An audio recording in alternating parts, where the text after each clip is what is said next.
No, hay un pequeño resumen de lo que ha pasado en la jornada, algunas opiniones, y una de las más importantes las tenemos aquí esta noche con nosotros, Claudio Lozano. Claudio, ¿cómo estás? ¿Qué tal, Julián? ¿Cómo te va? Hacíamos algunos comentarios recién afuera del aire, porque claro, uno se encuentra con algunos pronósticos, bueno, 400 pesos allí, un precandidato de Juntos por el Cambio decía con respecto al dólar. ¿Cómo estás analizando este momento? Mirá, la verdad que creo que, digamos, las presiones cambiarias previas a la elección eran absolutamente previsibles, demostrándose una vez más que este tipo de presiones especulativas no tienen absolutamente nada que ver con el nivel de tipo de cambio que tenga la Argentina. Argentina tiene una situación en materia cambiaria absolutamente competitiva, básicamente porque tanto el año anterior el gobierno adelantó el tipo de cambio respecto a la evolución de los precios, y la verdad que durante este año, si bien hay una política de ir con un nivel de evolución del tipo de cambio por debajo del nivel de precios, lo que hay es una suba muy significativa de los precios internacionales. Así que en realidad, cuando uno ajusta por la suba de los precios internacionales, el nivel de tipo de cambio de la Argentina está muy bien, no hay ningún inconveniente. Lo que sí me parece que hay posiciones de coberturas que se toman naturalmente en contextos electorales, y que en todo caso el gobierno tiene hoy una posición en materia de reservas lo suficientemente sólida, en tanto la defiende y la mantenga, como para poder contener esto sin ningún tipo de inconveniente. Así que en ese sentido no veo problemas. Sí creo que hay otro tipo de cuestiones que son mucho más relevantes. Por ejemplo, que es el hecho de que la política que lleva adelante el gobierno en materia monetaria y fiscal ha sido una política de ajuste desde octubre del año pasado hasta mediados de este año. Y esto, digamos, por un lado, tiene un resultado, te diría, de control sobre variables monetarias, financieras y cambiarias, pero al mismo tiempo le ha puesto muchos límites al proceso de recuperación de la actividad económica en la Argentina. O sea, concretamente, enero fue el último mes de crecimiento de la economía. A partir de enero, la tasa de crecimiento mensual, febrero, marzo, abril, mayo, es negativa. Ahí funciona tanto, por un lado, obviamente las restricciones sanitarias. El tema de la pandemia sigue siendo un tema que condiciona la evolución económica, pero hay otra cuestión, que es que la resistencia que han ejercido los formadores de precios para adecuarse a las pautas planteadas por la política económica nacional han dado como resultado que lo que no se ha recompuesto es el poder adquisitivo de la población. Consecuentemente hay un mercado interno absolutamente anémico, con una población que en el orden del 45% está por debajo de la línea de pobreza, y consecuentemente la reactivación que comenzó a darse desde mayo del año pasado en adelante ha ido desacelerándose hasta llegar a esta situación en donde ya no estamos simplemente estancados, sino cayendo levemente. Obviamente, restricciones sanitarias por un lado y mercado interno anémico dan como resultado una situación de ahogo de la reactivación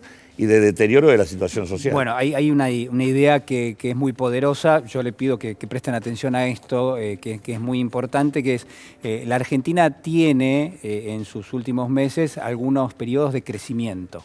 Pero lo que comentábamos afuera del aire con Claudio es, incluso con crecimiento y todo, los niveles de pobreza no bajaron. ¿Por qué? Porque casualmente, como se trata de una reactivación sin aumento del poder adquisitivo, porque, digamos, vamos por el tercer año consecutivo, 2018, 2019, 2020, ¿De qué? ¿De recesión? De caída del poder adquisitivo de la población. Como hay un deterioro del poder adquisitivo, no hay reactivación del mercado interno, consecuentemente la reactivación es muy heterogénea, está concentrada en algunos sectores, dominada por el sector exportador y algunos renglones del mercado interno, y por lo tanto no tracciona en términos de empleo. Vos fijate que prácticamente el empleo formal no se ha recuperado. Lo que se ha recuperado es el empleo, en todo caso, informal y clandestino. Tenés alrededor de 540.000 trabajadores informales más que los que tenías en la etapa previa a la pandemia. Y la situación que tenés es que vos en abril habías caído aproximadamente 20 puntos de actividad, abril del 2020, momento central de la cuarentena estricta. Bueno, esos 20 puntos de caída de la actividad se recuperaron, pero por la modalidad de la recuperación, Sí. por el hecho de que no viene acompañada por recuperación del poder adquisitivo y mercado interno, el resultado es que vos tenés hoy el mismo nivel de pobreza que tenías en aquel momento. En aquel momento estaba en 47%, hoy está en torno al 45%. Entonces digo, ese tipo de situación implica reactivación con contenidos de desigualdad. Salieron los números recientes por parte del INDEC del primer trimestre del 2021 comparados con el 2020, sí, en donde con un producto que es 2,5 puntos superior al del 2020, los asalariados perdieron participación en función del aumento del excedente bruto de las empresas. Las empresas vía precios se quedaron con parte de los salarios e incluso absorbieron buena parte de los subsidios que puso el gobierno durante la etapa anterior. Claudio, ¿y de quién es la responsabilidad? Porque, a ver, yo descubro que vos tenés un diagnóstico bastante claro y crítico también de lo que está pasando en la Argentina. Digo, independientemente de que uno puede reconocer que el gobierno ha instrumentado políticas para tratar de reactivar el consumo. Ahora, no ha tenido éxito. Claro, exactamente. Creo que claramente hay un fracaso en el tema del control del sistema de precios. Este es el tema de fondo y es el tema de fondo que hay que discutir. Yo te diría que, digamos, si hay alguna discusión hoy en la Argentina, sí, es, por un lado, defender la posición de reservas que ha logrado el Banco Central. Eso dice con toda claridad que Argentina no puede pagar los próximos vencimientos de deuda. Consecuentemente, este es un tema clave. Hay que suspender pagos para sostener el nivel de reservas que se ha acumulado. Segundo, hay que ser muy estrictos en el control del ingreso y salida de divisas. Y tercero, hay que abandonar la prudencia fiscal para recomponer ingresos en el mercado interno y garantizar un proceso de sostener el proceso de recuperación económica. Sí, vos no estás de acuerdo con esta especie de regla de Martín Guzmán de preservar, digamos, lo que es una especie de déficit muy marginal que ha tenido en la primera parte del año. No, yo creo que eso ha sido, vuelvo a decir, es una de las razones por las cuales se tiende a ahogar la recuperación de la actividad económica.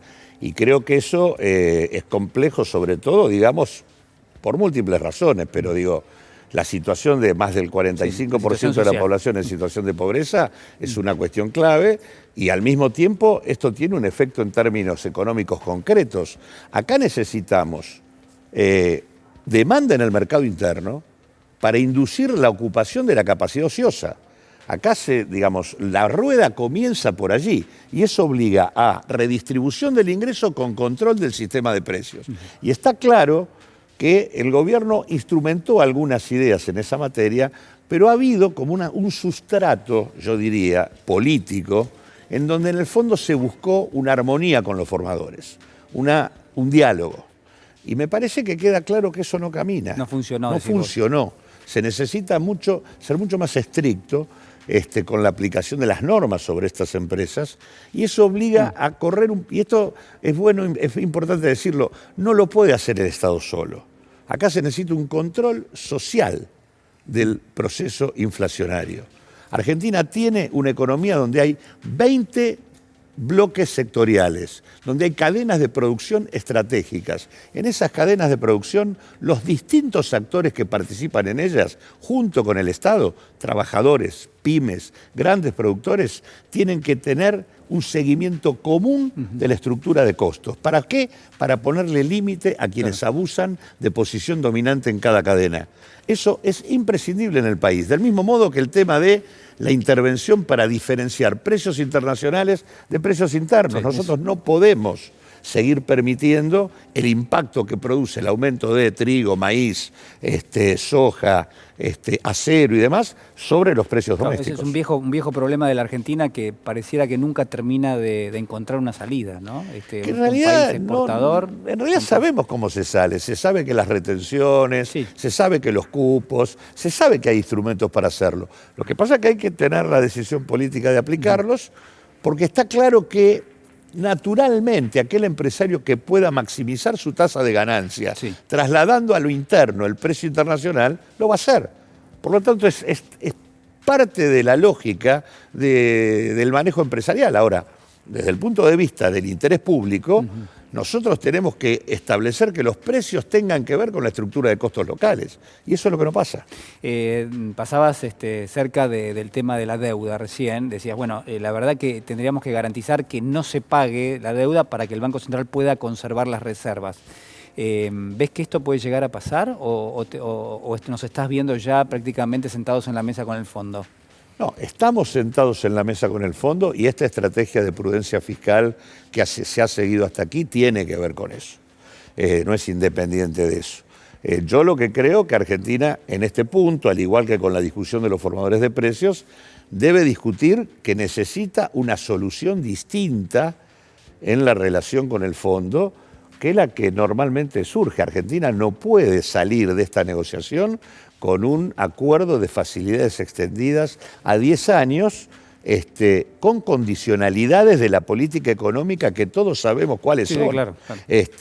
Acá claramente esto no es un stand-by tradicional, esto es un crédito con contenidos políticos muy claros y requieren de una solución distinta. Y en este sentido yo creo que esto no es un debate económico, es un debate político y es un problema de fuerzas políticas. Y el gobierno tiene que modificar la relación de fuerzas en su favor y tiene cómo hacerlo. Tiene una a nivel interno, que ya la ha puesto en marcha y que la tiene que profundizar, que es el tema de avanzar con la querella criminal sobre los responsables del endeudamiento en la Argentina y sobre todo del acuerdo con el fondo. Y dos, hay que llevar el debate del acuerdo con el fondo al seno de las Naciones Unidas. Lo que se hizo en el segundo periodo de Cristina Fernández de Kirchner de llevar la discusión de Gries y los fondos buitre, en donde Argentina salió respaldada. Y en realidad luego no se aprovechó esto porque vino Macri y pagó lo que le pidieron.